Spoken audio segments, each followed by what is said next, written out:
Vamos a ir empezando con la siguiente mesa, que es la de aplicaciones grupales en la infancia y en la adolescencia. Bueno, y que vaya llegando un poquito la gente. Antes de dar paso a mis compañeras, sí que antes quería comentaros que, bueno, en esta mesa en particular sobre los grupos, antes se decía que muchas veces los grupos sirven para pasar del yo al nosotros, ¿no? A mí me gustaría reivindicar que precisamente los grupos en la infancia y la adolescencia son para construir ese yo antes de poder hacer algo a nosotros. Y hoy nos acompañan estas tres terapeutas que ahora os voy a presentar para poder hablar un poco de esa construcción o esa ayuda a la construcción del psiquismo y de la identidad mediante los grupos terapéuticos. Van a presentar dos trabajos. Por un lado tenemos a Encarni Garran y a Consuelo Panera, que han trabajado en grupos de trastorno mental grave infantil durante 12 años. Encarni es psiquiatra general y psiquiatra infanto-juvenil, con formación en Suiza, tanto en la especialidad como en psicodrama y en grupos. Y Consuelo es psicóloga clínica, grupo analista y actualmente psicóloga de la unidad de infantil de la unidad terapéutico-educativa de Ortuella.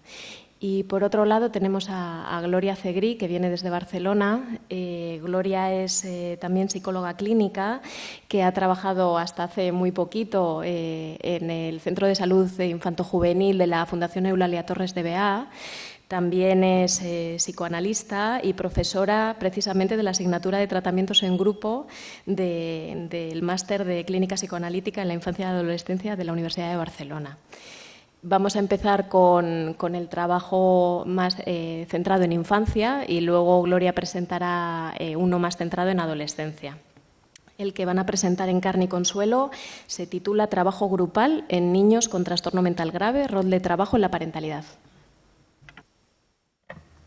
Hola, buenos días. Vamos a intentar presentarlo entre las dos, una parte yo, otra parte de ella, y aunque va a haber una parte un poco más teórica, vamos a querer presentar viñetas clínicas para que se vea un poco en realidad lo que hacemos, ¿eh? Bueno, en principio, ¿quiénes somos? Como ha comentado ella, nosotros trabajamos, esta es la foto de la unidad, para colocarnos un poco en el CSM de Bilbao, en Zabalburu. Somos un equipo, hay 4 en toda Vizcaya y uno de los equipos de trastorno mental grave que está formado por 2 personas.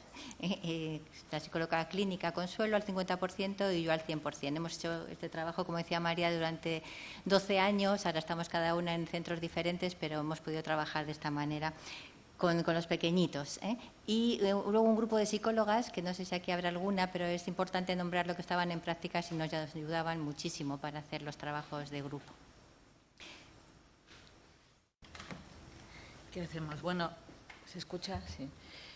Normalmente recibimos las derivaciones desde pediatría o compañeros del centro de salud mental de niños con sospecha de TEA o de dificultades graves en la interacción y la comunicación, ¿no? Estábamos viendo de 0 a 3 años que venían directamente desde el pediatra y luego hasta 10 pues eran valorados por las compañeras o compañeros y nos los derivaban.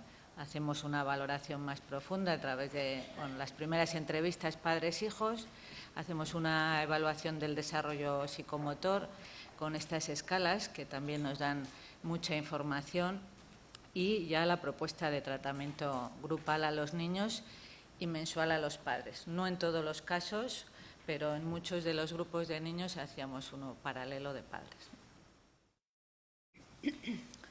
Empezamos un poco con el tratamiento en sí. ¿Por qué un tratamiento precoz? O sea, partimos de la idea, hablando del TEA desde un aspecto muy amplio, ¿de acuerdo? Que es más o menos entre los 30 primeros meses donde se van a organizar los primeros signos o síntomas. Hemos cogido una de las autoras, Lorna Wynne, donde habla que no es necesario un diagnóstico preciso, que a veces es lo de, pero realmente tiene, sino simplemente con que haya un riesgo o una sospecha se debería comenzar el tratamiento. ¿En qué hablamos de riesgo y sospecha? Esto es un poco el esquema, muy esquemático de lo que tendríamos que encontrar en un niño, en un bebé, en la relación del bebé con el objeto, con la persona que le cuida, de forma normal. Suponemos que el niño con su cuidador va a tener una interrelación emocional, vamos a basarnos todo el tiempo en ello, que va a permitir una conexión entre las sensaciones que puede vivir el niño, todo este mundo sensorio-corporal, y la emoción que va a poderla traducir aquella persona que está trabajando con él en la interrelación. Si esto se produce, si esta interrelación emocional se produce, se conectan y va a empezar a aparecer los presímbolos, que son los objetos transicionales. Lo resumo mucho. Si estos presímbolos aparecen y esto se mantiene en esta interrelación, va a haber una introyección, primero una incorporación, luego una introyección de esa relación entre objeto y el sujeto, y va a permitir la capacidad simbólica y la aparición de los símbolos. ¿Qué ocurre cuando esto no, que es los niños que llegan hasta nosotros, no se produce? Pongo 3 elementos porque ya sabemos ahora con todas las ciencias, las neurociencias y diferentes pruebas que se hacen, que no lo voy a detallar, que en el niño ya desde el embarazo se habla de la posibilidad de unas conexiones neuronales afectadas ya desde el nivel fetal. También se habla de un déficit de neuronas en espejo y cortocircuitos neurohormonales sinápticos que están alterados. Y eso lo tenemos que tener en cuenta ya desde bebé intraútero. El cuidador también puede tener sus problemáticas, bien procesos depresivos. He puesto 3 ejemplos, fallos en las realizaciones de duelos, y luego está el entorno familiar. Entonces tenemos que tener este triángulo para ver un poco dónde puede haber los fallos en la interrelación. ¿Qué ocurre? Que si por alguno de esos elementos no se produce la conexión sensorio-emocional, el niño, y esto me refiero a Coromines, el niño va a vivir una sensación de vacío, de impotencia, y Coromines habla de ansiedades catastróficas. Son núcleos sensoriales que quedan sueltos, son esas sensaciones donde no están atadas a nada, se queda en una vivencia. ¿Qué es lo que hace el crío, el niño? Pues hay una defensa, y Coromines, repito, habla de enclaves o objetos autistas. Esta defensa, ¿qué es lo que tiene como objetivo? Pues anestesiar estas angustias, impedir que esto se viva, impedir el sufrimiento, pero ¿qué tiene como consecuencia? Que no puedes tener representaciones mentales completas del otro, es todo parcial. Otro autor, Meltzer, habla de la dificultad de integrar las diferentes sensaciones. Si conocéis a niños autistas, sí que se les puede ver a veces que es solo o lo visual y están con un objeto, o lo táctil y están con algo. O sea, cada sensación está partida, no hay una conexión global, con lo cual el otro tampoco se puede interiorizar. ¿Por qué el tratamiento precoz? Entonces, esto, muy resumido, hay psicoanalistas y hay ya ciertos neurobiólogos que consideran que tanto neuronas de conexión como de espejo pueden desarrollarse. Si se pueden desarrollar, pero ¿en qué tipo de tratamiento? Y ahí es donde nosotros vamos a interaccionar más, y en las interacciones emocionales con el medio. En lo que nos refiere a nosotras, en el tratamiento grupal, la interacción con el terapeuta. No podemos negar que con los autistas tienen una dificultad, pero esto es necesario desde el bebé y desde el principio. Vale. Bueno, ¿y por qué hemos elegido el grupo como tratamiento para una patología tan severa, ¿no? Bueno, hay poca bibliografía. Nosotros hemos cogido las experiencias de compañeras catalanas, sobre todo, con el Carrilet, ¿no? Y que tienen todas estas... ya llevan muchos años de experiencia y bueno, pues nos han servido mucho. Y hemos cogido también esta autora, que es una Simone Urban, psicoterapeuta y psicoanalista, que ha trabajado con grupos, con estos niños, y que dice que la posibilidad de proyectar, de transformar, de elaborar y de simbolizar progresivamente ese mundo de los objetos parciales y el estado de la envoltura corporal y psíquica del niño se muestra mucho más rápidamente en el grupo que en individual. En nuestra experiencia clínica también es mucho más difícil movilizar las defensas autísticas en la consulta individual, ¿no? Entonces, en el grupo los niños nos van a mostrar cosas, ¿no? Toda expresión del niño es una forma de comunicación a la que tenemos que dar sentido. Entonces, el efecto del grupo vemos que es claramente mayor que las sesiones individuales por varias razones, ¿no? Primero, porque aparecen temas comunes en la expresión de su cuerpo y del continente grupal. aunque se presenten desde diferentes niveles evolutivos, ¿no? Pues, por ejemplo, cada uno construye la casita, pues uno lo hace con piezas, ¿no?, de construcción que aparecen ahí, otro se mete en el tubo, otro simplemente se echa una sábana encima, ¿no?, y otro igual incluso lo dibuja, ¿no? También esta casita, ¿no?, como elemento contenedor, puede tener distintas representaciones para cada uno, ¿no? Puede servir para expresar la necesidad de protección, de pertenencia también, ¿no? Y meten todas las piezas y todos los juguetes que quieren. Y como también lugar de observación de lo que ocurre fuera, ¿no?, en el grupo. Otro aspecto importante es que, bueno, es necesario, ¿no?, trabajar en coterapia, ¿no?, que haya una pareja de terapeutas para contener mejor ese nivel tan arcaico del grupo, ¿no?, que nos va a permitir ir trabajando pues muchos aspectos, ¿no?, con ellos del desarrollo muy temprano, pero sobre todo en relación con la diferenciación del otro, ¿no? También es necesaria, ¿no?, la estabilidad del grupo, que viene por el marco físico, ¿no?, que tiene que tener materiales adecuados para que puedan expresar, ¿no?, las sensaciones, ¿no?, y los movimientos.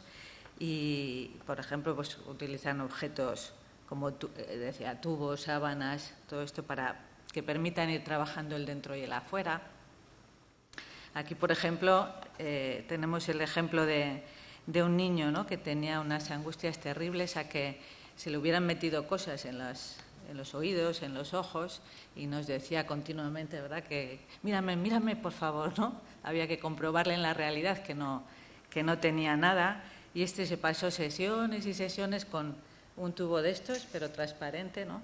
Iba absorbiendo todos los objetos que encontraba, y a los niños intentaba, pero bueno, pues entraban y salían, claro, ¿no?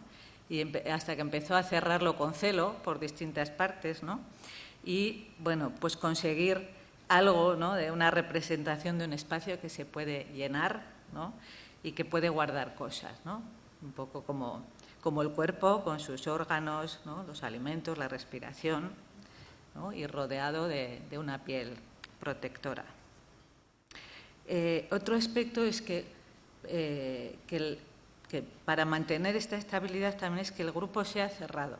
Hemos tenido muchas experiencias y para nosotros el grupo es semiabierto, en el que a veces pues se va un niño y entra otro nuevo, pues hace que el grupo cambie totalmente y que además se pongan en marcha otra vez las defensas, ¿no?, más primitivas frente al extraño. Y luego pues la estructura fija del tiempo, que también permite, ¿no?, ayuda a memorizar y a guardar también en la mente sus experiencias. Voy a poner un ejemplo también del grupo, de lo que luego va a contar Encarni más en detalle de cómo se trabaja, pero es un ejemplo de cómo las angustias, ¿no?, de separación de una niña, bastante arcaicas, ¿no?, cómo pasaron o se fueron transformando, ¿no?, desde una expresión más corporal y sensorial a una comunicación a través de la palabra, ¿no? Pero esto también apoyándose en el continente grupal, que recibe elementos sensoriales muy intensos y los elabora en emociones en relación con otros. Esta era una niña que cuando entra es una sesión de grupo, entra en la sala y se queda al lado de la puerta muy quieta, no nos mira, no responde a la interacción a través de una pelota. Entonces, mientras los otros, es un grupo que tenía palabra, los otros se dan cuenta de que no está, dice uno, no está la casa que nos protege, ¿no? Y esta era una casita de tela que se rompió y hubo que retirar. Entonces, la niña está ya en un lloro que se va transformando en grito y acaba vomitando, ¿no? Entonces, esta es una escena que venía ya repitiéndose en el grupo otras veces, y entonces los otros comienzan a hacer un ruido mucho más intenso, ¿no?, de diferentes maneras, o haciendo de tambor con las piezas, gritando, ¿no?, un poco como haciendo sus propios ruidos para no oír los angustiosos de la niña, ¿no? Entonces, bueno, como era un grupo de palabra, la terapeuta dice, bueno, ¿qué le puede pasar a Nerea, ¿no? Y uno dice, ¿qué quiere con ama? Y otro, eso ya lo sabemos todos, ¿no? Entonces, bueno, les decimos también, bueno, igual para todos es difícil estar lejos de ama y aita. Entonces cada uno empieza a decir, no, yo ya sé que la mía está trabajando, ¿no? Y otro dice, yo tengo quitamiedos, ¿no? Entonces la niña va calmándose y puede hacer un juego enlazando vagones de tren y arrastrando. Y con el tiempo esta niña, que sigue sufriendo mucho esta separación de la madre, puede entrar al grupo sin llorar ni gritar, pero pidiendo con palabras, ¿no? Un minutito más con ama. Vale, un poco hablar también del grupo de padres, porque es un trabajo con estos niños pequeños que no se entiende, ¿no? Sin un trabajo familiar al mismo tiempo. Por un lado, para entender las dificultades de sus hijos y, por otro, para que puedan apoyar sus procesos evolutivos hacia la individuación y la separación. Se reúnen mensualmente, se aceptan abuelos, que también están muchas veces al cuidado de los hijos, y somos una de las dos que salimos ese día a estar con los padres, ¿no? Entonces, se trabaja hacia la comprensión del funcionamiento psíquico de los niños, ¿no? De cómo sus síntomas son la expresión de sus angustias y su malestar, ¿no? Para que puedan, ¿no?, entenderlos mejor y relacionarse con ellos, ¿no? Aparecen aspectos de ellos mismos, a veces proyectados, ¿no?, o inoculados en los hijos, que se pueden compartir con los otros y aliviar también esa carga, ¿no?, en forma de sintomatología en los niños. Y todo ello para tener una imagen más integrada, ¿no?, de los aspectos parciales del niño, tanto los más patológicos como los más sanos, porque a veces la patología no deja ver también los aspectos sanos o infantiles, ¿no?, más propios del desarrollo. Y en estos encuentros la temática que va apareciendo tiene que ver con el duelo por el niño esperado, sin dificultades, ¿no?, y la aceptación del niño real, con los temores consiguientes, ¿no?, muy intensos por su futuro, por la evolución. Igual al principio, inicialmente, aparecen más mecanismos de negación o de proyección en los otros, ¿no? Pues no sé, la escuela, ¿no?, de las dificultades de sus hijos, ¿no? Muchas veces vienen pues asustados, dañados por los cuestionamientos externos, ¿no? Lo que reciben continuamente es la falta de educación, ¿no?, o que consienten demasiado, que no les ponen límites, ¿no?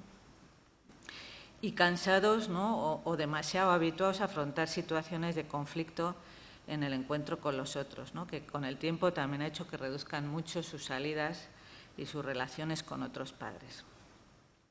Muy cargados de angustia y de culpa porque sus hijos no evolucionan, porque no hablan todavía, por ejemplo, ¿no?, y sentimientos de impotencia al no poder calmarles, ¿no?, o manejar situaciones de crisis.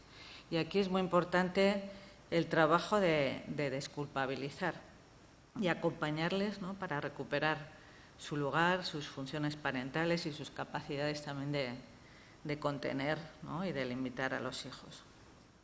En el encuentro con los otros padres que entienden y comparten algunas situaciones y emociones hace sentir más acompañados, ¿no?, y disminuyen las defensas, se pueden identificar con los miedos, desilusiones, la rabia también, ¿no?, las satisfacciones cuando avanzan, ¿no?, incluso con el deseo de tener una vida propia, ¿no?, más allá de ser el padre o la madre de ese niño. Y al mismo tiempo va surgiendo algo como de sentir que sus hijos juegan con otros, ¿no?, que comparten juegos, a veces dicen amigos, ¿no?, parece que son sus amigos los del grupo.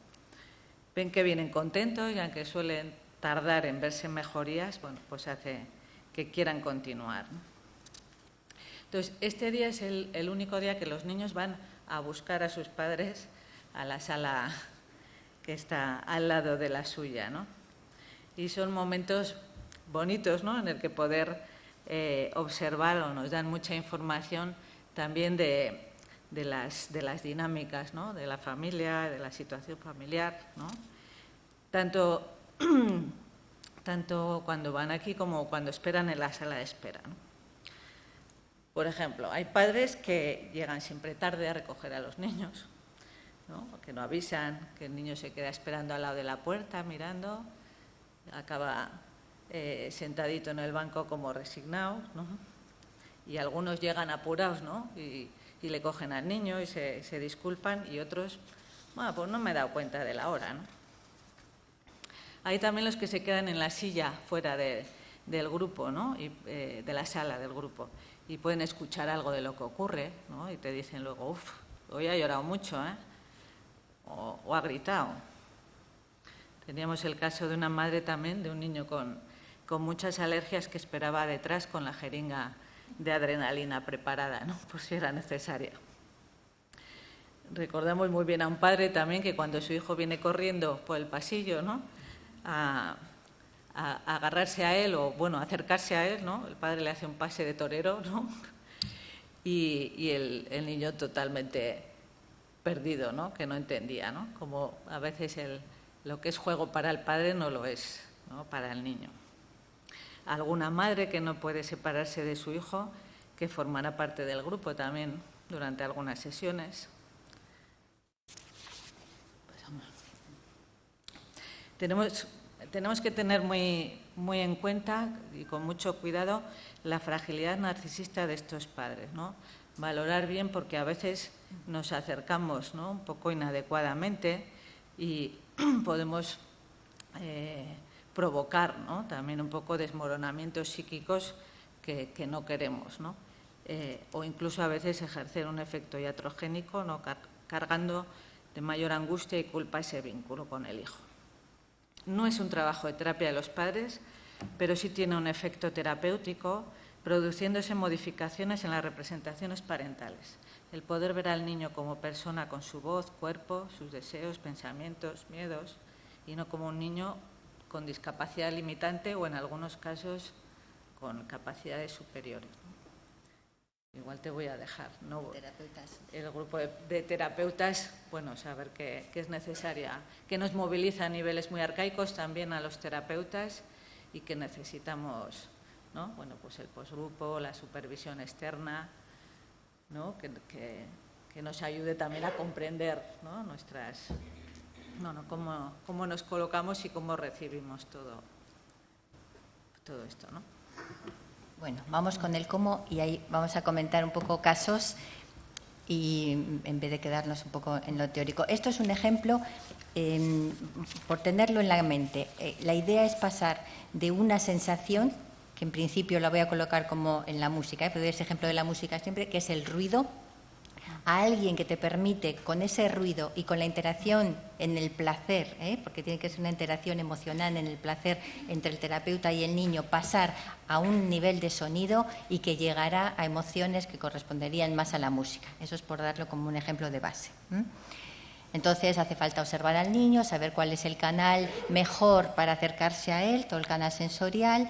Hay un primer tiempo que yo creo que las psicólogas que venían con nosotros es el momento de desesperación, porque ni te hablan, ni te miran, ni juegan, ni tienen ninguna interacción, con lo cual la frustración, la impotencia, tienes que poder trabajar con ello para poder ser, como decía uno de los autores, una parte del decorado. Aceptar que eres eso, una parte del decorado. A veces te suben por encima, eres una escalera para poder coger algo que está arriba, o tu mano es aquello que le permite coger algo que él no llega con su propia mano.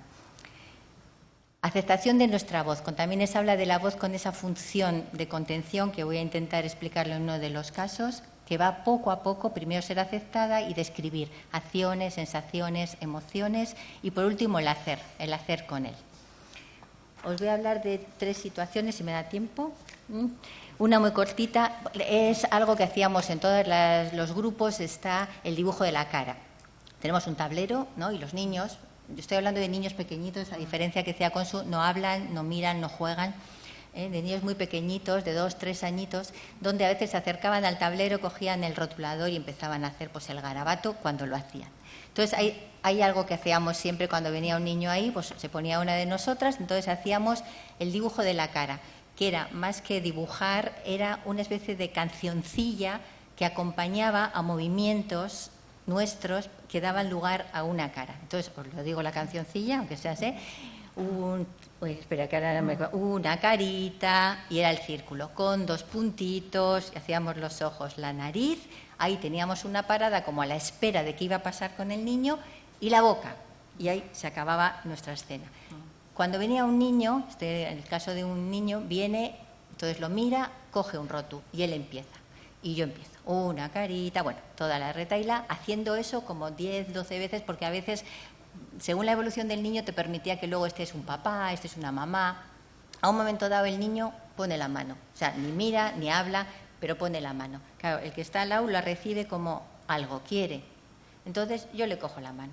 Le cojo la mano y hacemos una carita, papá, 2 ojitos, eso se repite, y a un momento dado él quita la mano. Yo sigo haciendo caritas, pero se coge su propia mano con su otra mano y empieza a hacer el circulito y yo una carita. Con lo cual estamos viendo como algo que es de lo puro sensorial, que en un principio era la imagen, que luego ya es el contacto, porque ya estoy con él.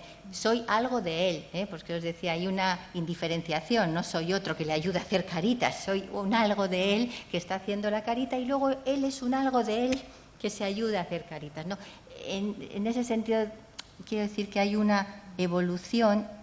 Este me parece un esquema que nos puede ayudar, es de Roussillon, ¿eh? Nos habla de los niños, pero es un esquema que permite hablar de la columna primera, que es la columna de todo lo perceptivo, a poder pasar a un espacio que sea mucho más de representación, pero gracias a ¿qué? A lo que pone abajo de objeto, a esta relación necesaria entre el niño, en ese caso, y el terapeuta, para crear un movimiento en el placer que permita ir a una representación. Esto es lo que Roussillon habla de la simbolización primaria. Os digo otro caso. ¿Tenemos tiempo? ¿Un minutito? Venga.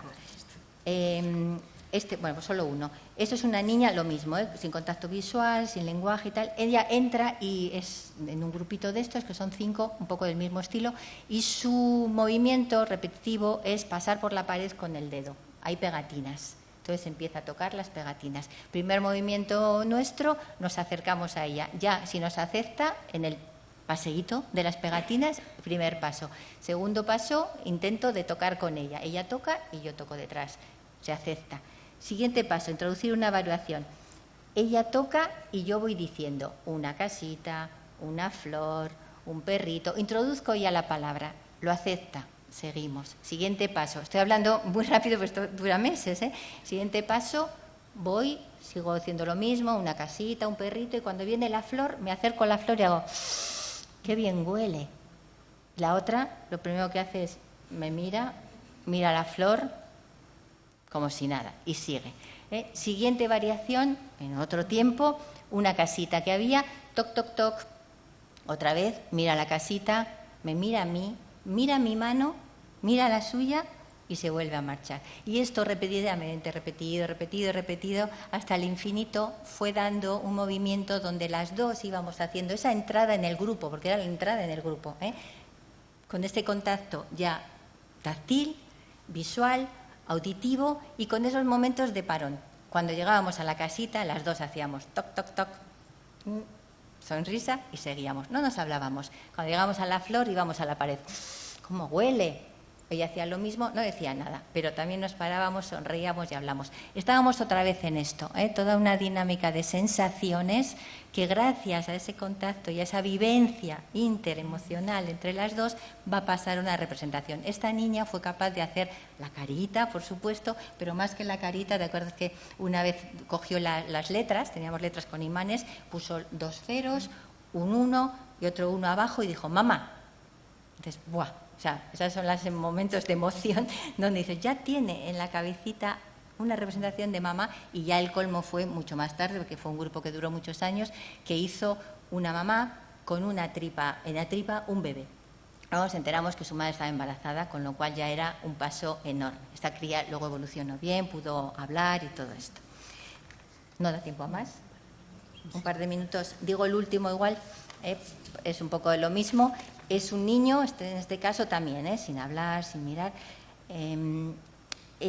La actividad de él es tirar tirar piezas. Como habéis visto antes en la foto, teníamos muchas piezas de estas blanditas. Entonces tiraba de espaldas, imaginaos que está en la esquina, tiraba de espaldas, con lo cual te hacía detrás toda una cadena de piezas y los demás estábamos fuera. O sea, él tenía su espacio cerrado con todas las piezas. Entonces, claro, el acercamiento ahí, bueno, él ya te estaba poniendo bien su espacio y sus límites, entonces el terapeuta pues se acerca y lo que hace es también tirar piezas. El terapeuta hace lo mismo que el otro, somos iguales, en ese momento somos idénticos, tú tiras, yo tiro. Empezamos a tirar de espaldas y luego el terapeuta se pone ya de cara, tira otras piezas. Va avanzando el movimiento, no puedo decir juego, y lo que el terapeuta decide es coger la papelera. La papelera como posible, es una hipótesis que luego no salió, pero bueno, ahora la cuento, continente para esas piezas, ¿no? Entonces, cuando el niño tira, el terapeuta está, pues eso, ¿no?, intentando con la papelera coger alguna pieza. Todo esto, pues imaginar que es, no se puede hacer aquí, pero muy dramático, con mucha expresión verbal, con ¡ay, que no puedo, que no llego! Claro, eso permite que los otros niños también se interesen.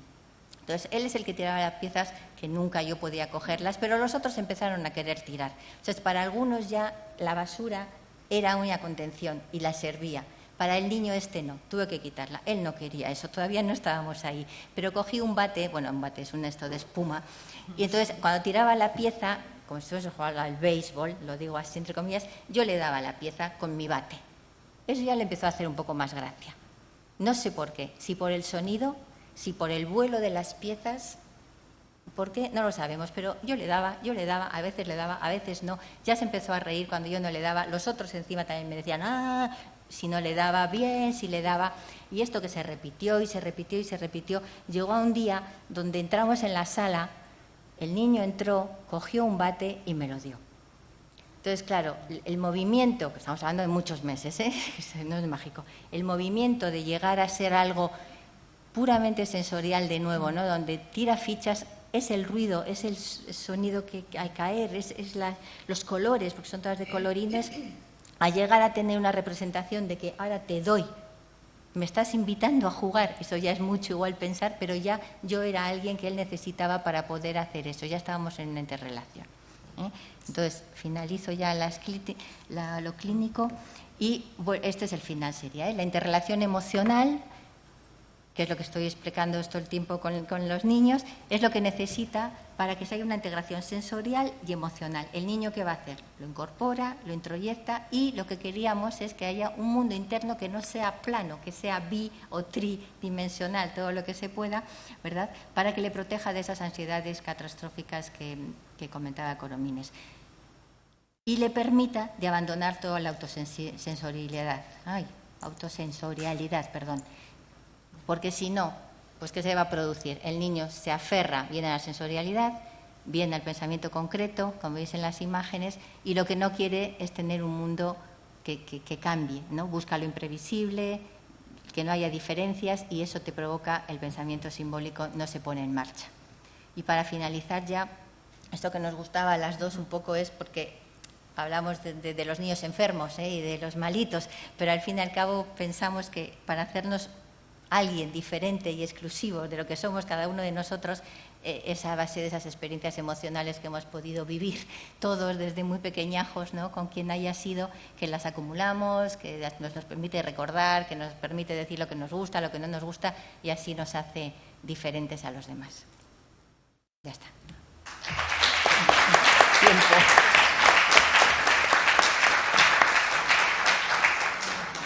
Bueno, muchas gracias por la carrera que os habéis pegado. Sí. Bueno, ahora Gloria va a presentar un grupo de un perfil muy diferente, ¿no? De adolescentes, pero también de un perfil muy diferente, que se titula Psicoterapia de grupos con niños y adolescentes sobre los factores terapéuticos del grupo y el rol del terapeuta. Sí, ya va, ¿no? Bueno, buenos días, buenas tardes. En primer lugar, quiero agradecer a la organización y en especial a Eduardo Ruiz la invitación a esta jornada de conmemoración de los 50 años de la formación grupal. La enhorabuena y también, bueno, la enhorabuena por cómo se está desarrollando la jornada hasta hoy, ¿no? Espero con esta presentación poder aportar cuestiones que despierten también el interés para la discusión posterior, si hay tiempo, ¿no?, para pensarlas y para discutirlas. Presento esta modalidad de grupo psicoterapéutico con niños y adolescentes, creada e impulsada por Eulalia Torras de Beá en los años 90 en el Servicio de Psicología y Psiquiatría de Niños y Adolescentes del Hospital de la Cruz Roja de Barcelona, lo que más tarde fue la Fundación Eulalia Torras de Beá, que lleva su nombre en la actualidad. Ella denominó a esta modalidad de grupo grupos de comunicación, con la intención de poner el énfasis en los múltiples factores terapéuticos que poseen los grupos, además de la interpretación, de la transferencia y del aquí y ahora. Veremos cómo se complementan las funciones del terapeuta de contención y coordinación con las funciones del grupo. Veremos cómo el establecimiento del encuadre, del setting, por parte del terapeuta, su actitud receptiva de observador participante y sus diversas verbalizaciones son centrales en esta modalidad de grupo psicoterapéutico. Presentaré también al final un fragmento de una sesión, como decía María, de grupo de adolescentes con diabetes tipo 1.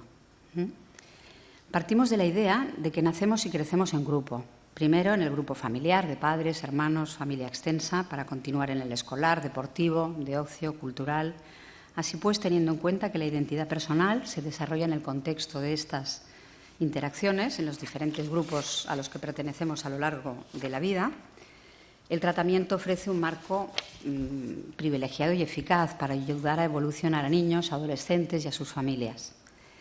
En el grupo psicoterapéutico ofrecemos a los niños y adolescentes compartir una experiencia de diálogo a través de la comunicación verbal, que los acerque a aumentar su capacidad de introspección y de comprensión de sí mismos y de los demás, de lo que les rodea.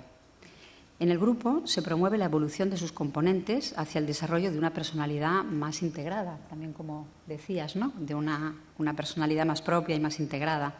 Se pretende ampliar el pensamiento sobre ellos mismos y sobre su forma de relacionarse con los demás. Entre sus objetivos principales están mejorar la capacidad de compartir y de aprender del otro. Estoy hablando de grupos desde los 3-4 años en atención precoz hasta 18. Son las edades de las que hablo. Mejorar la capacidad de comunicación, modificar las relaciones interpersonales regresivas y modificar ansiedades y mecanismos de defensa.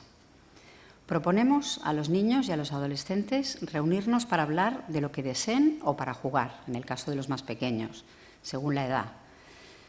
Es un espacio para compartir ideas, experiencias, intereses, preocupaciones, sentimientos, intentando conseguir un diálogo lo más libre y espontáneo posible. Sería la asociación libre. Están indicados para este tipo de grupo niños y niñas y chicos y chicas con trastornos de tipo neurótico, con dificultades en las relaciones interpersonales, tímidos, pasivos, inhibidos, con miedos. También chicos y niños con carácter rebelde, oposicionista, irritables, emocionalmente inmaduros. La indicación no depende solamente del diagnóstico, la indicación también depende de la personalidad de cada niño y de las características personales del resto de miembros del grupo. Otros criterios de indicación que tenemos en cuenta son la motivación y el interés para participar en el grupo, sobre todo en los más mayores, la capacidad potencial para vincularse, compartir, relacionarse y comunicarse verbalmente, que en el momento de la consulta es una capacidad que quizá está poco desarrollada, interferida, bloqueada, pero que vemos que el potencial está ahí, y la capacidad de compromiso y asistencia al grupo y de continuidad. Eso en los más mayores es algo que tiene más que ver con en los más mayores es con ellos, pero en los más pequeños tiene que ver más con sus padres. Con los más mayores lo trabajamos con los chicos y chicas. El criterio de selección para formar parte de un grupo es la edad cronológica y el momento evolutivo. Intentamos que sean heterogéneos en cuanto a diversidad de personalidades, mixtos y equilibrados en cuanto a personalidades también. Es decir, agrupar chicos más expresivos e impulsivos con otros más inhibidos suele ser beneficioso tanto para unos como para otros, ¿no? Por lo que el más expresivo empuja al más pasivo o inhibido y los más pasivos también dan una cierta tranquilidad y puede haber ahí un mayor equilibrio. Por otro lado, también es cierto que los grupos naturales también son heterogéneos en cuanto a personalidades. Por lo tanto, esto nos parece importante. No están indicados para este tipo de grupos chicos con trastornos graves de personalidad, como los que habéis presentado ahora, con autismo, psicosis, indicados para otro tipo de grupo específico para ellos. En el momento en que la propuesta es sentarnos y dialogar, ha de ser para chicos con algún tipo de trastorno más grave, serían como más directivos, de otro tipo. Intentamos hacer siempre grupos de padres paralelos. Como vosotras habéis dicho, son grupos que reúnen a los padres de los niños a la misma hora en otro despacho y con otro terapeuta. Cuando se trata de chicos mayores, el grupo se hace otro día de la semana con los padres. Yo pienso que el plus de calidad que aportan los grupos paralelos a la asistencia es indudable. Por un lado, se potencia el trabajo de las dinámicas relacionales con las familias, al hacerlo a la vez con los niños y con los padres. Por otro, se transmite a los padres su capacidad y su protagonismo en la crianza de los hijos. Los padres intercambian ideas, experiencias sobre la crianza, entienden mejor también en qué consiste nuestra manera de enfocar los problemas y pueden expresar sus dudas y sus desconfianzas. Todo ello fomenta la cohesión grupal en general, en los grupos que llegan al final bien, la motivación y la colaboración necesarias para continuar asistiendo al grupo de forma regular hasta el final. El grupo paralelo de padres, no sé si la experiencia vuestra también es la misma, evita bastante las interrupciones prematuras, que son inevitables, las hay siempre, pero las reduce bastante. Bueno, sí.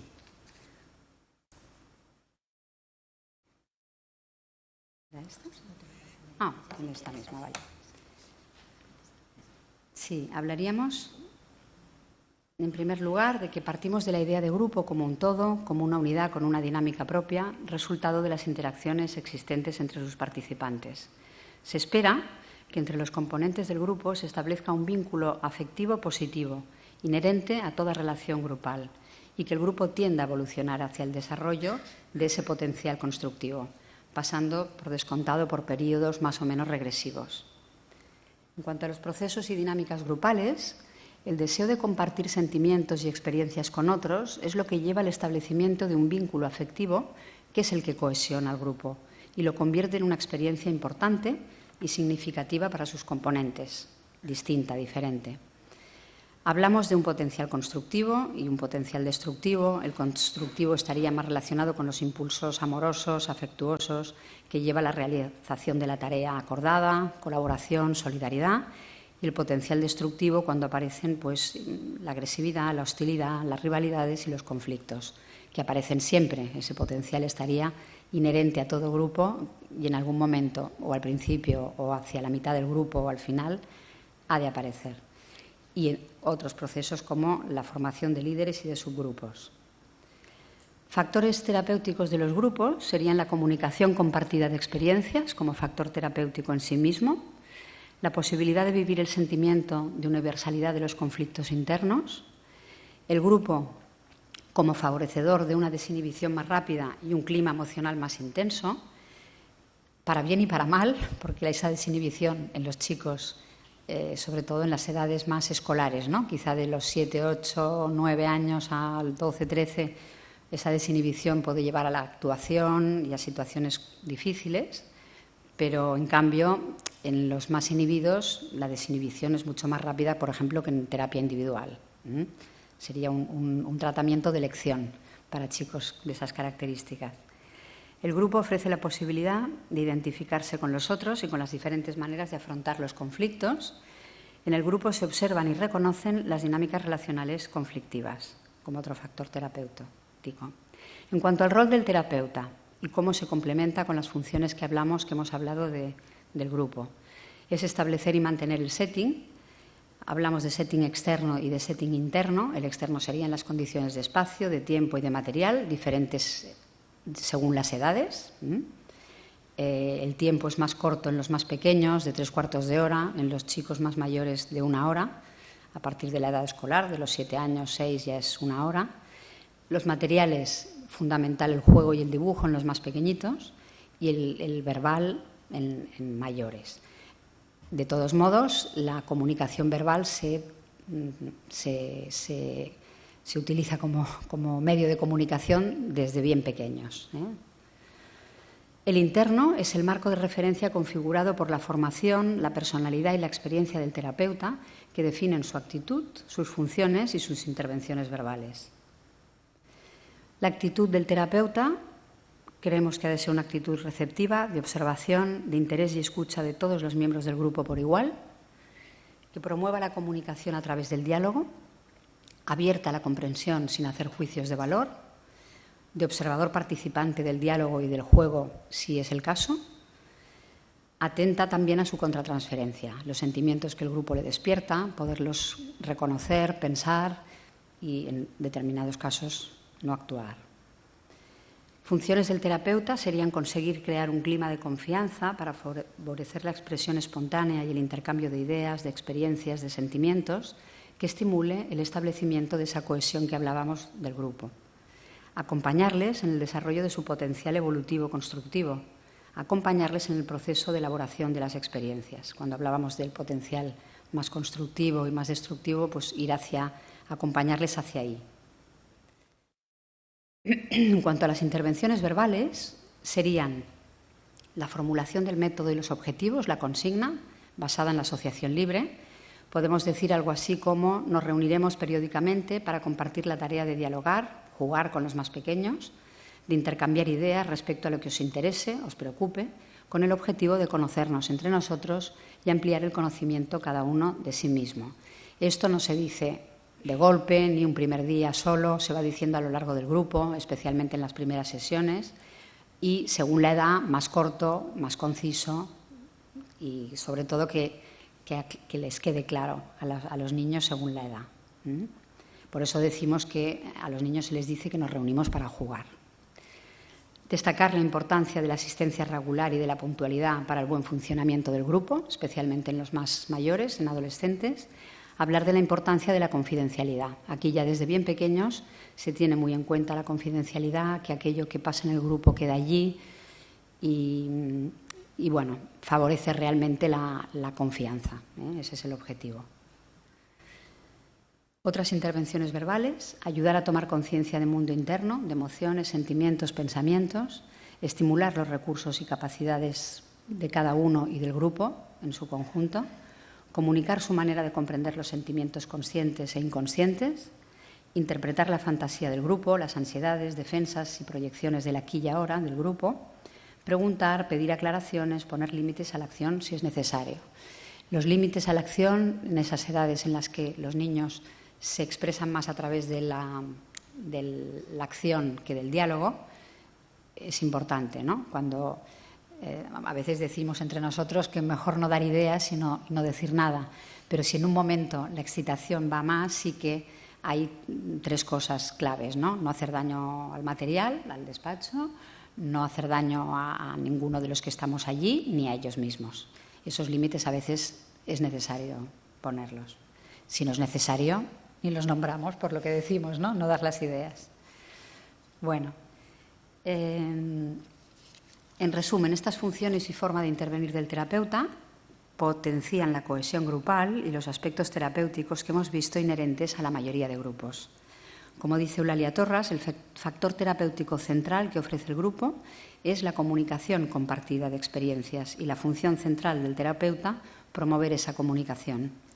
El terapeuta va acompañando al grupo en el desarrollo de su capacidad de elaboración de las experiencias, va compartiendo lo que va observando y comprendiendo de su funcionamiento e irá explicando lo que va interpretando del aquí y ahora de la sesión, pero también es cierto que es importante que sea a medida que el grupo va avanzando y llegando también por sí mismo a una mayor capacidad de comprensión y de elaboración. Llegar un poco todos a una, ¿no? En ese sentido, bueno, paso al material. ¿Tengo tiempo? Pues paso al material clínico. Se trata, en este caso, de un grupo de adolescentes con diabetes tipo 1. Son chicos y chicas afectados por la enfermedad orgánica crónica como es la diabetes. El grupo se llevó a cabo por miembros del CSMIC, del Centro de Salud Mental Infanto-Juvenil, junto con miembros del Servicio de Endocrinología Pediátrica del Hospital de Sant Pau de Barcelona. Las sesiones serán conducidas por una terapeuta psicóloga y una enfermera del Servicio de Endocrinología Pediátrica. Los objetivos, así a grandes rasgos, para resumir, porque me gustaría pasar al fragmento de sesión que traigo, que presento, son atender los aspectos psicológicos en una población de riesgo por el hecho de sufrir una enfermedad crónica como la diabetes, promover el desarrollo de una autonomía personal que los permita hacerse cargo de la enfermedad cooperando con el tratamiento médico, como son el control de la alimentación, la insulina, ¿no?, la administración de la insulina. Transmitir información respecto a problemas específicos de salud relacionados con la enfermedad.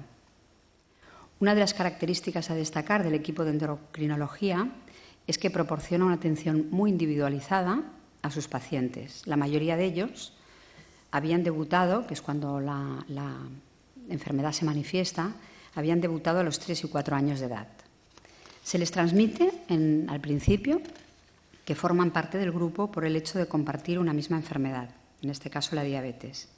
En este tipo de grupo, la diferencia de edad puede ser mayor. En este grupo los chicos iban de los 14 a los 17, 18. Lo digo porque si no, normalmente las edades solemos agrupar no más de una diferencia de 2 años de edad entre el más pequeño y el más mayor. En los más pequeñitos incluso 1 año y medio de diferencia sería más adecuado. Pero en este grupo concreto, una mayor diferencia de edad tenía como positivo, como ventaja, que los mayores pueden, de su experiencia, ayudar a los más jóvenes, que han debutado más recientemente, cómo lo han pasado ellos, cómo lo han llevado, cómo se encuentran, y también para los pequeños tenían ese reflejo y los mayores se sentían también ellos reforzados, ¿no?, en su capacidad de hacerse cargo. Presentaré la sesión número 3.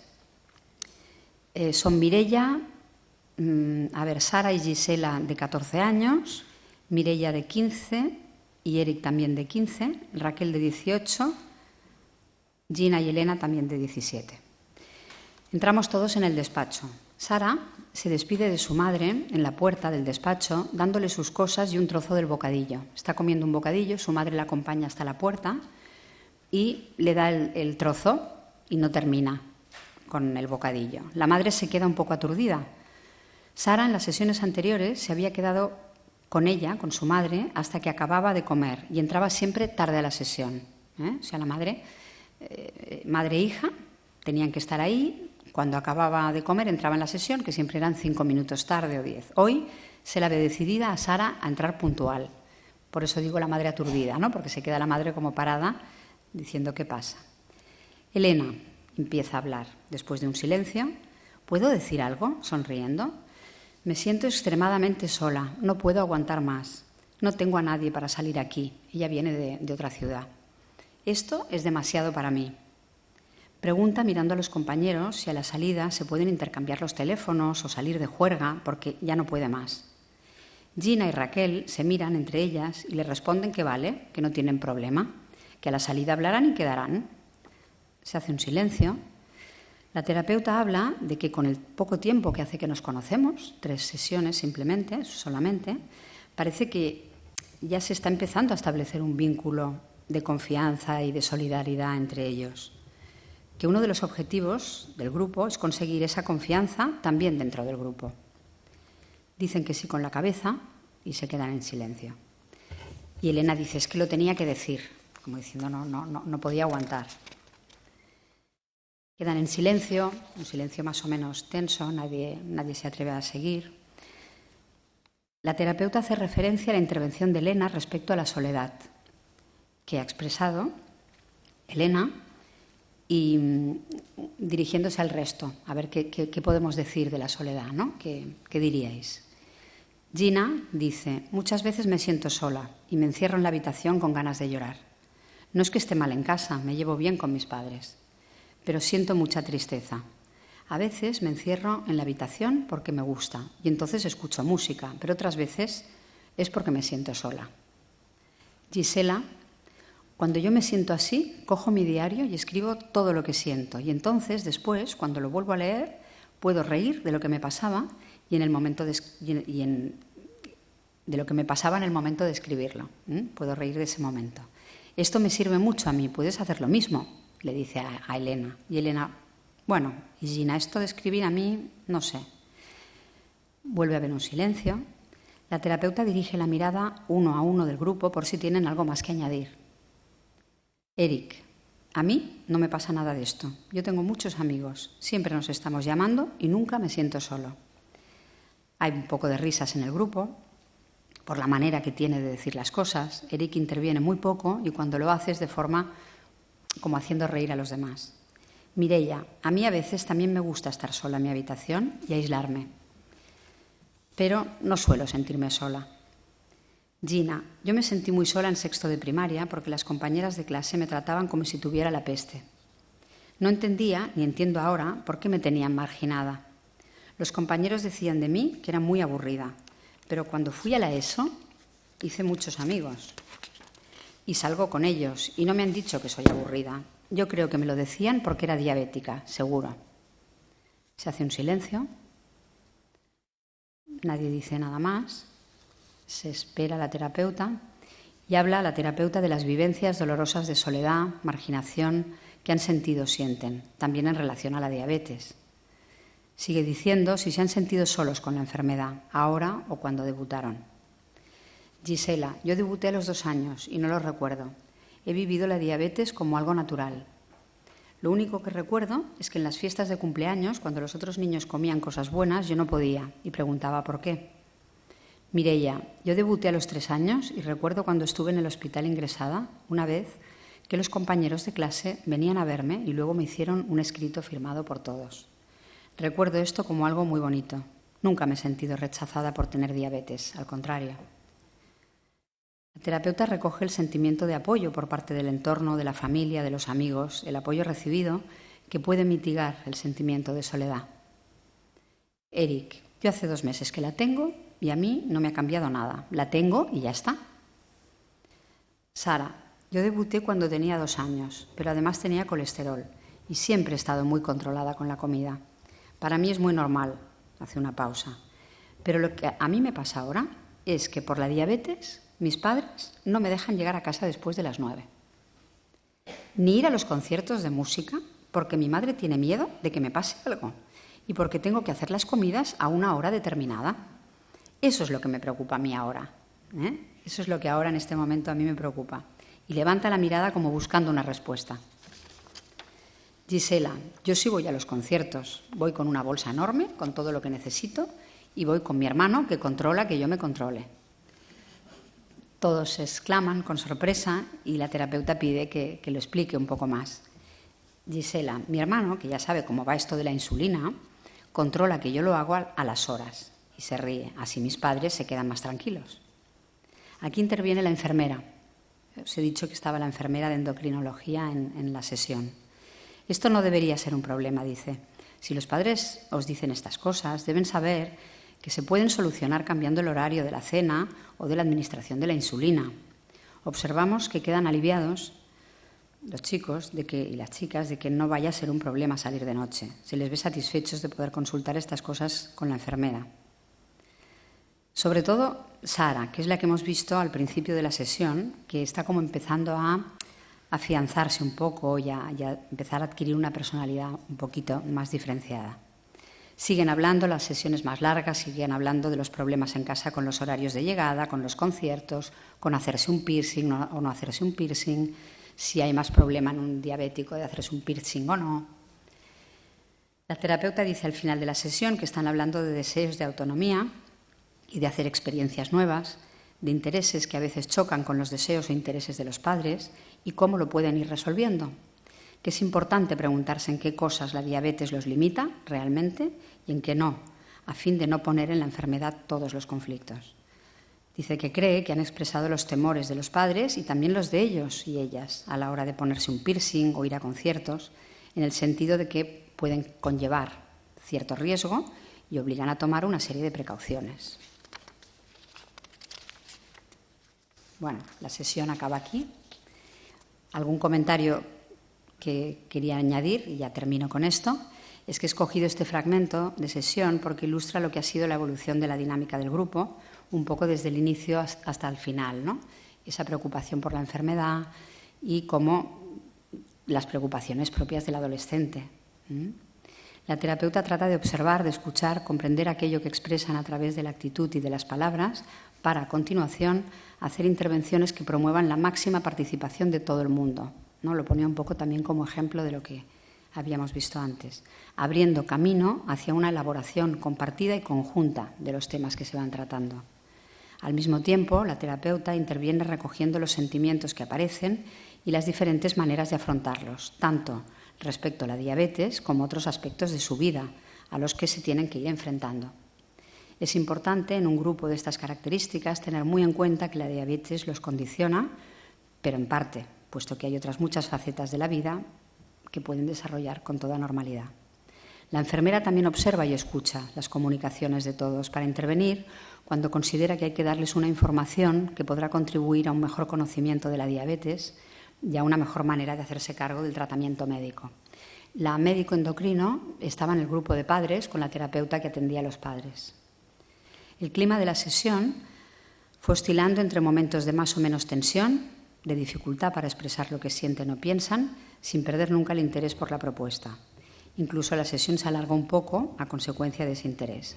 En cuanto a los adolescentes, se constató la importancia de ofrecer un espacio que recogiera tanto los aspectos psicológicos como los médicos, un espacio que configuraba un marco de seguridad y de confianza que necesitaban.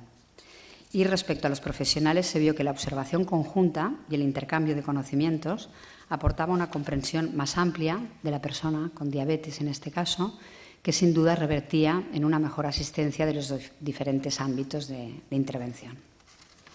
Aquí termina ya. Gracias. Muchas gracias. Bueno, hemos empezado, hay 5, no sé si vamos a tener 5 minutos más. ¿Sí? Vale.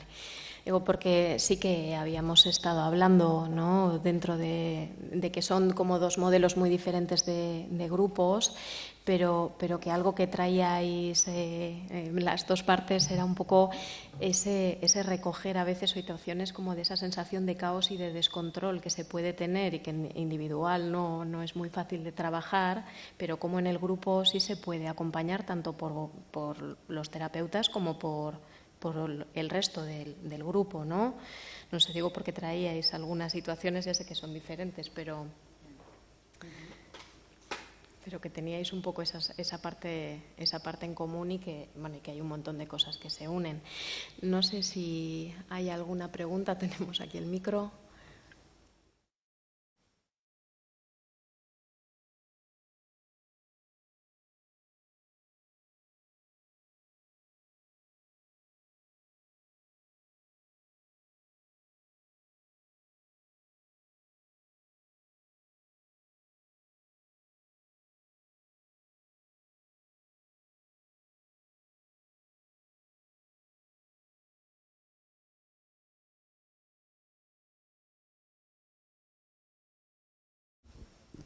¿Sí?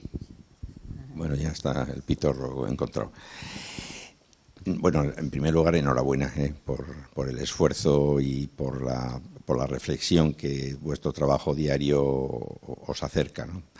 Qué bien poder elaborar en un medio que es tan duro, ¿no?, y tan vivencial. Y me ha parecido muy interesante un poco la incorporación de los padres, ¿no?, en todo ese proceso. No sé si quizá las limitaciones de tiempo que podéis tener hace que la frecuencia de los encuentros con los padres puedan ser, no sé cómo es, no sé si es semanal, si es mensual, etcétera, ¿no? Por también desde esa reflexión que hacíais, ¿no?, de cómo incluso neurológicamente, ¿no?, hay como cambios que parecen casi medio imposibles, ¿no?, cuando el ambiente externo se modifica, ¿no?, y la presencia de los padres va a ser crucial en toda la evolución, ¿no?, incluso también para que vosotros tengáis ahí un enlace, ¿no? Eso sería una primera reflexión. Y la otra es si quizá la técnica de psicodrama, ¿no?, la habéis podido incluir, ¿no?, en el trabajo con los niños y con los adolescentes, ¿no? Unas experiencias de estas que hemos venido haciendo en el hospital de día nos han servido enormemente, a veces casi hasta un poquito más que los propios grupos. Bueno, lo dejo ahí. Sí, por comentar lo de los padres, es cierto que como grupo hacíamos una reunión mensual con padres, pero bueno, lo que no hemos hablado es todo el trabajo que se hacía con padres porque les veíamos aparte en individual. Porque el trabajo más, vamos a decir, de la historia de la familia, de la vivencia de estos padres con el niño no salía tanto en grupo, era más en las entrevistas individuales donde se trabajaba. Bueno, nosotros funcionábamos un poco con la parentalidad, ¿no? Esto de Palacios y Manzano, de todo el trabajo de duelos, de narcisismo parental, bueno, todas estas cosas que ya conocéis, ¿no? Entonces eso se trabajaba más en individual y es ahí donde íbamos un poco a esa capacidad o no para hacer un duelo de estos padres, a esa valoración de su narcisismo, hasta dónde podíamos ir, a esas proyecciones que podía haber sobre los niños. En el grupal se dejaba un poco más abierto a lo que traían y es cierto que hacía eco de unos a otros, ¿no? Pues me acuerdo, por poner un ejemplo, de una mamá que hablaba como su niña necesita dormir con los dedos metidos en la boca, tocándole los dientes, la lengua, bueno. Y un momento dado, ella contó en el grupo, me han operado de una muela y no puedo. No puedo. Entonces, que había decidido a la niña quitarle la mano y la niña se había dormido. Entonces, eso permitió a todos los padres poder hablar de esas adaptaciones a veces donde se colocaban en lo sensorial también ellos mismos, porque la niña estaba en tocar dientes y lengua, pero es que la madre lo aceptaba, en aceptar eso todas las noches también hace falta, y luego se había dado cuenta de que no pasaba nada. O sea, que había un movimiento y todos los padres pudieron comentar como, ahí va. O sea, que igual hay algo nuestro que está puesto también en esa sensación, porque a Dios, quien te toca tú también recibes una sensación, y ahí podíamos trabajar lo que salía en el grupo. Aparte estaban las entrevistas con los padres, que como tienes mucha razón, había que trabajar más en directo, padres con niños, padres con ellos mismos, con sus propios padres, o sea, todo eso se trabajaba, pero aparte. Y grupo psicodrama, bueno, eso te dejo a ti, porque nosotras, claro, es que tenían de 2 a 3 años, como he dicho, ni hablaban, ni miraban, o sea, lo teníamos un poco difícil. Igual en otro contexto y en otro tipo de niños podía ser, porque sí que es cierto, yo también lo pienso, que el psicodrama yo he podido hacer, pero con mayores, más neuróticos, más con palabra, con estos nuestros, por decirlo así, me resulta un poquito más difícil. No sé cómo lo ves. Solo un apunte del psicodrama. Veíamos niños también más mayores y, como he dicho, con palabra, pero a veces la confusión, ¿no? La no diferenciación del otro, ellos mismos elegían a veces hacer papeles y muy a menudo no era hacer un papel, era ser, ¿no?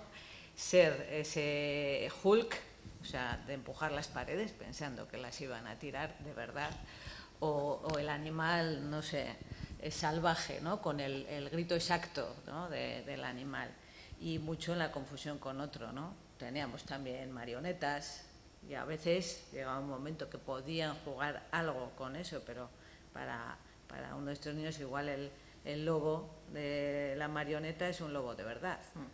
Entonces, bueno, se mueven, ¿no? Es difícil. Sí, siguiendo con eso, yo la experiencia que tuve hace muchos años, no en psicodrama, pero sí en escenoterapia. Y la escenoterapia, que se inició en la Fundación, bueno, yo al menos hice toda la formación en la Fundación Vidal y Barraquer de Barcelona, se ha ido llevando a cabo en diferentes instituciones, pero por ejemplo en el centro donde trabajaba yo no se llegó a proponer nunca, pero me parece interesantísima como metodología, muy interesante. Y en cuanto a los padres, este sí que es un tema que lo hablamos también cuando nos conocimos las componentes de la mesa, que el grupo de padres, que para mí es tan fundamental, cuesta mucho ahora. Con los años ha costado mucho reunir a los padres a la misma hora que los niños, porque a los niños los traen diversas personas que a lo mejor no son los padres van de trabajo hasta arriba, y es una pena, porque yo creo que lo que decía, ¿no? Es potencia el trabajo que se hace con los niños mucho. Lo que ahora se hace, a veces, cuando esta problemática hace que los padres no puedan asistir a grupo de padres, es combinar sesiones de niños con sesiones de padres. A lo mejor se hace un grupo de niños mensual cada semana y cada 2 o 3 semanas el grupo con los padres. Es una alternativa a que puedan trabajar con los padres en grupo. Y con los más chiquitines también se hacen grupos de padres y niños a la vez, incluso con trastornos graves. Ahí sí que se hace el trabajo de padres e hijos en el mismo grupo, que luego se separa el grupo, se une. Bueno, hay otras modalidades. Queda tiempo para eso, Sí, ya que tenía yo un par de preguntas micrófono, más rápidas. Sí, agradecer la capacidad de poder pensar, porque muchas veces uno trabaja y aunque lo hace con todo el cariño y la dedicación, se te pasan muchas cosas desapercibidas, ¿no? Y yo lo que veía ahora en esta mesa es que lo común a las distintas edades es que los padres siguen estando en esa relación de dependencia con los hijos. Pero no los hijos de los padres, sino también los padres de los hijos, ¿no? Por este último ejemplo que ponías, Encarna. Y quizá la pregunta, que era algo que se me había venido al escucharte, Gloria, ¿no?